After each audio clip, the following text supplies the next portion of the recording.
मैं तो ये कहूंगा कि आज का दिन गांधी के गुजरात का सबसे अहम दिन है, क्योंकि जब गुजरात की तारीख लिखी जाएगी उस दिन ये लिखा जाएगा कि गुजरात में 7 फरवरी 2021 को एक ऐसा शख्स आया जिसकी गुजरात वालों को बरसों से तलाश,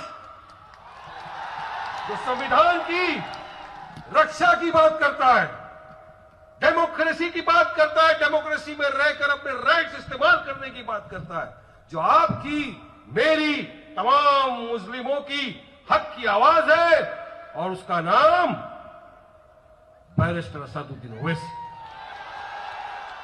सुनहरी अक्षर से आज का दिन लिखा जाएगा। याद रखना मेरे भाइयों, बुजुर्गों, दोस्तों, काफी सालों से आप तमाम लोगों के फोन आते थे, किसी भी तरह मजलिस इत्तेहादुल मुस्लिमीन को गुजरात में लाइए, हम लोगों को मजलिस का सपोर्ट करना है, हमको काम करना है जमात के लिए, हमको असद भाई के हाथों को मजबूत बनाना है। लिहाजा आज वो दिन आ गया, मजलिस आपके बीच में, या आपकी अपनी जमात। और देखना, जिस दिन से मजलिस इत्तेहादुल मुस्लिमीन ने यह फैसला किया कि अब हम गुजरात में जाकर चुनाव में हिस्सा लेंगे, उसी दिन से कितनी ये नाम निहाल सेक्युलर पार्टी के पेटों में दर्द शुरू हो गया है। घबराहट, बेचैनी, नींद, परेशानी, सारी चीजें शुरू हो गई। छटपटाहट महसूस करने लग गए। हर रीत से किसी ना किसी तरह कोई ना कोई आता है, फेसबुक पे बैठता है, कुछ बोलता है, हालांकि लाइक उसको 500-300 भी नहीं मिलते, मगर फिर भी बोलने की कुव्वत रखते। ऐसे ऐसे लोग आ गए। मगर भाई साहब, मैं एक चीज कहना चाहूंगा कि हमने तो इतने वर्षों में आपको वोट दिया, 70 साल आपने हमारा वोट लिया, मगर क्या किया हमारे लिए? आज भी डेटा ये बताता है गुजरात का कि आज भी हम पिछड़ा हुआ वर्ग है। हम एजुकेशन में पीछे हैं, सोशल बैकवर्डनेस है, इकोनॉमिकली हम बैकवर्ड है, पॉलिटिकल एम्पावरमेंट क्या है हमारा? इन लोगों ने कभी भी हमको आगे बढ़ने ही नहीं दिया। अगर ये पॉलिटिकल एम्पावर हो जाएंगे तो हमको सलाम कौन करेगा? ये सिर्फ हमको सलाम ठोकने के लिए रखा था और कुछ नहीं। यार, तो आज जब पार्टी ने फैसला किया कि हम बीटीपी की पार्टी, जिसके सदर जनाब छोटू भाई वसावा साहब है, हम उनके साथ अलायंस में आकर गुजरात में चुनाव लड़ेंगे, आपकी आवाज बनेंगे, तब इन लोगों को घबराहट शुरू हो गई। और क्यों नहीं लड़ेंगे हम? आज आप देखिए कि पूरे मुल्क भर में मजलिस इत्तेहादुल मुस्लिमीन को समर्थन मिलता जा रहा है। हमारे दलित भाई जुड़ते जा रहे हैं, हमारे आदिवासी भाई हमारे से जुड़ते जा रहे हैं, हमसे पूरी तरह से हमारे नॉन मुस्लिम ब्रदर्स भी जुड़ते जा रहे हैं। ये नहीं कि हम सिर्फ मुसलमान की आवाज बने, हम मुसलमान की आवाज तो थे हैं और रहेंगे, मगर इंशाअल्लाह हम पूरे के पूरे वंचित की आवाज बनकर पूरे देश में घूमना चाहते हैं। पूरे देश हमको पुकार रहा है, क्योंकि 70 बरस में हमारे साथ न्याय इंसाफ नहीं हुआ। याद रखना मेरे दोस्तों, बुजुर्गों, भाइयों। तो लिहाजा अब तक हमारे पास कोई ऑप्शन नहीं था। जब हम पोलिंग स्टेशन पर जाते थे वोट डालने, हमको 2 ही बटन दिख जाते थे, एक तो भाजपा का, दूसरा कांग्रेस का। हमने भाजपा को तो कभी वोट नहीं दिया, मगर हमने वोट दे दिया किसको? ये कांग्रेस को दे दिया। कोई ऑप्शन नहीं था हमारे पास। आज हमारे पास ऑप्शन है। आज हमारे पास ऐसा ऑप्शन है जिसको हम खुलकर कह सकते हैं कि हमारी अपनी जमात है, हमारी अपनी पार्टी है, हमारे लिए हक की लड़ाई लड़ती है, हमारे आगे बढ़ने के लिए काम करती है, हमारे बच्चों का मुस्तकबिल सुधर जाए इसके लिए जद्दोजहद करती है। फिर चाहे सीएए के खिलाफ हो, फिर चाहे 370 के खिलाफ हो, हर शोबे पर, हर माशरे पर अगर कोई आपकी हमारी आवाज बनता है तो कोई और नहीं, मेरा आपका सदर जनाब बैरिस्टर असदुद्दीन ओवैसी साहब। याद रखो, अगर इखलाक पर ओवैसी, 370 पर ओवैसी, बाबरी पे ओवैसी, माइनॉरिटी पे जुल्म पे ओवैसी, हर जगह ओवैसी, तो फिर वोट भी ओवैसी को क्यों नहीं याद रखता है? तो हकदार है कि नहीं ओवैसी साहब वोट किया आपके? ये हकदार है कि नहीं तुम्हारा वोट का? आज दुनिया में 70 वर्ष नहीं गया, कांग्रेस से वोट अपना आया, पर शू थी हमारी साथे, शू थी अपनी साथे?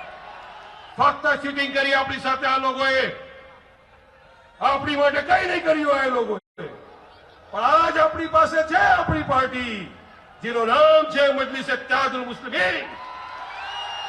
અને એની સાથે કોઈ યાદ નહીં, ગુજરાતનો દિગ્ગજ છોટુભાઈ વસાવા આવી ગયા છે, યાદ રાખજો. એટલે જે કોમ્બિનેશન મળી જાય ભાઈઓ બહેનો, તો જો યાદ રાખજો, ગુજરાતની આપણે પૂરી રંગત પડી શકું. આપણને જે વિકાસ જોઈએ એ વિકાસ થશે ગુજરાતમાં. આપણને જો પોલિટિકલ એમ્પાવરમેન્ટ જોઈએ એ પોલિટિકલ એમ્પાવરમેન્ટ અમે બંને મળીને કરીશું તમારા માટે. પણ શરત છે કે તમને અમારો સાથ આપવો પડશે. તો સાથ આપશો કે નહીં? અસદ ઓવૈસી સાહેબને સાથ આપશો કે નહીં? મજલિસ ઇત્તેહાદુલ મુસ્લિમીનને કામયાબ બનાવશે કે નહીં? એમઆઈએમ અને બીટીપી પાર્ટીને સપોર્ટ કરશો કે નહીં? अरे आवाज जोर से निकालो, फिर शुरू करना पड़े. अभी इनका टाइम तो खत्म हो गया, अभी अपना टाइम आना चाहिए. और पूरे गुजरात में मजलिस इत्तेहादुल मुस्लिमीन और बीटीपी का परचम पूरी तरह से लहराना चाहिए. यार यही वक्त की आवाज है, यही आवाज जो आप यहां लगा रहे हो, इसकी गूंज दिल्ली तक जानी चाहिए. मेरे भाइयों, याद रखना इस बात को. आज आप खुद देख रहे हो देश के क्या हालात चल रहे हैं.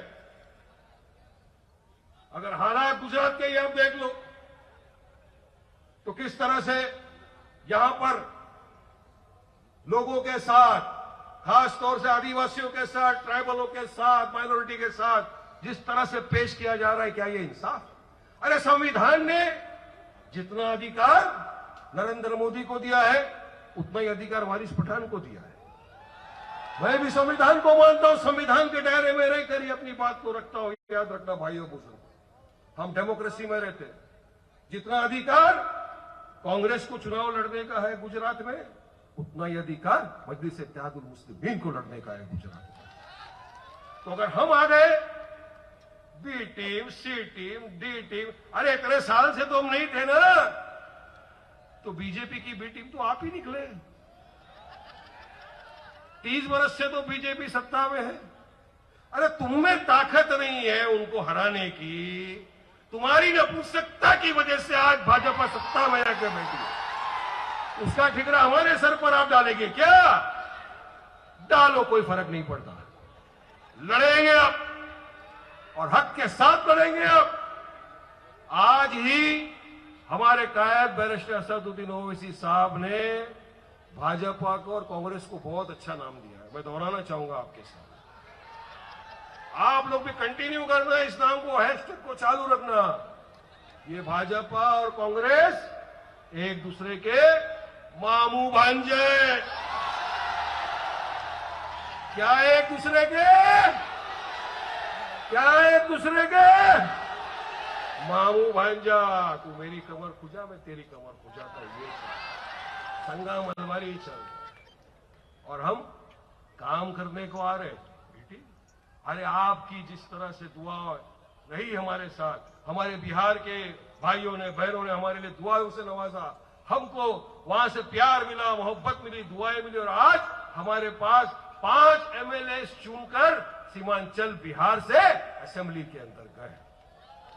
ये आपकी दुआओं का नतीजा है, आपकी मोहब्बत का नतीजा है. और मैं तो एक बात यहां पर कहना चाहूंगा आपसे, मेरे भाइयों, अहमदाबाद की जनता से, पूरी गुजरात की आवाम से, कि हम आपका दिल जीतने आए हैं. क्योंकि दुनिया जीत कर तो सिकंदर भी खाली हाथ चला गया.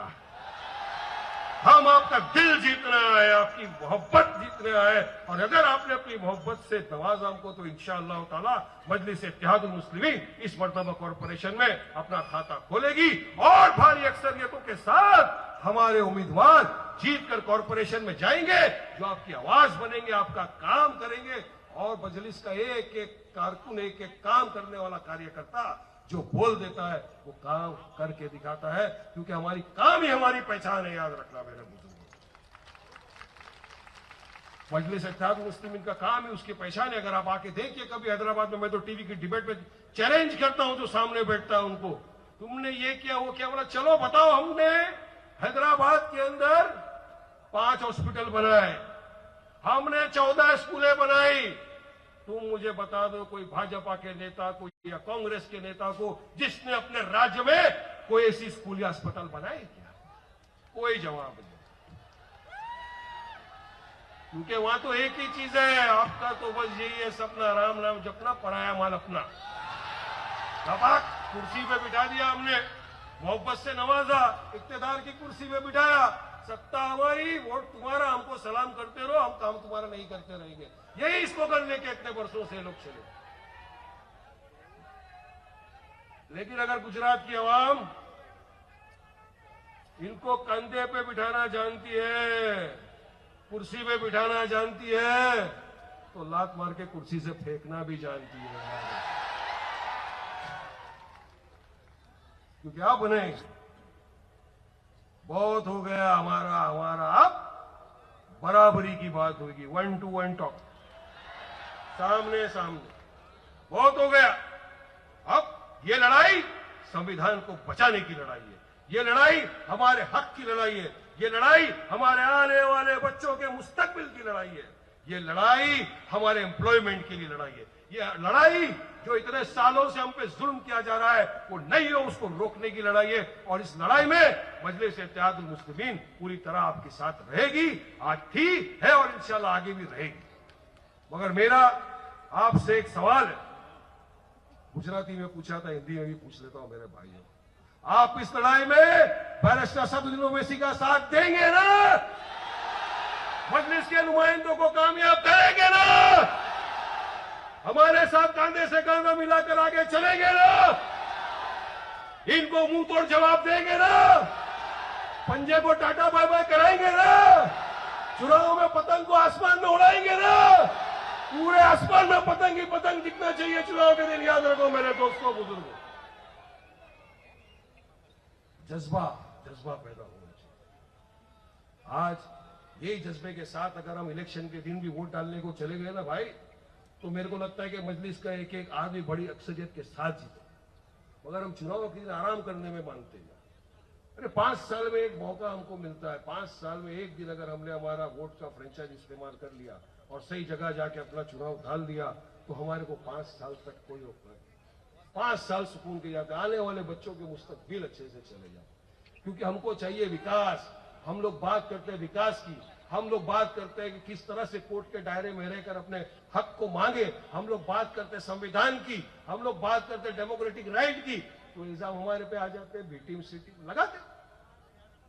हक की बात करना संविधान में लिखा है, जितना राइट उनको बोलने का है, इक्वल राइट आर्टिकल 19 ने मुझे भी दिया, मैं भी अपनी बात रखता हूं, संविधान के दायरे में रखता हूं। लिहाजा मैं जानता हूं वक्त बहुत चल चुका है और मैं आप हम सब जिसको सुनने के लिए यहाँ पे आए हैं आज, उनको सुनना चाहिए, सबको बेसब्री से इंतजार है।